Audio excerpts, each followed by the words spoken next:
Kayo nnyo mukumulako ko tukyagenda mu maaso n'okutuusaako amawulire agataliiko omutonto.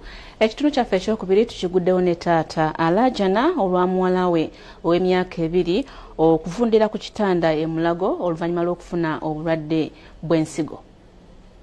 Sulana Ngoda nga mutuuze w'emutundu eyalajanira abazirasi okumuyamba asobole okufuna ssente ez'okulongoosa muwala we ow'emyaka 2 Shadia Nambuya atawanzibwa ekirwadde ky'ensigo. Ono azze wano ku kitebe kyaffe kya Vision Group ng'asaba wala ne tugendako e Lubaga ne tumalayo wiiki emu ne tukomayo waka endowooza nti ate leero n'atatereera ate n'addamu n'alwala ne tugenda e Mulago. Ne twagenda e Mulago era ng'obulwadde bwe bumu ow'ensigo ne bamujjanjaba ne batusiiwula ne tudda ewaka. Twakomayo waka ate n'addamu n'alwala oluvannyuma lwa mwezi mulamba.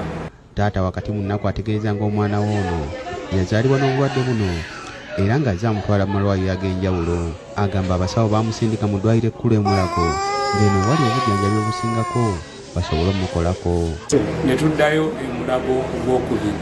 Bwe tuddayo e Mulago era ekirwadde kye kimu ekiri omusunguwa naye nsaba abazira kisa kubanga esentateeko nnyingi ezigumye ne landirooda amanja siina wezijja kati ssente ziraba. Nsaba abazira kisa banyambe nzirukirire nti asobolamu omwana wange. Atulaze zimu ku mpapula z'eddwaliro agamba abasawo baamusaba obukadde 5 basobole okukola ku mwana we. Aliko okisigeni ali mu kaseke eddiba lyona lyona ku mubiri teririiko, ali mu mbeera mbi nnyo, aliko okisigeni eddiba lyona lyona ku mubiri ajja teririiko. Nze Ronald Kasasa ku lwa Bukedde TV.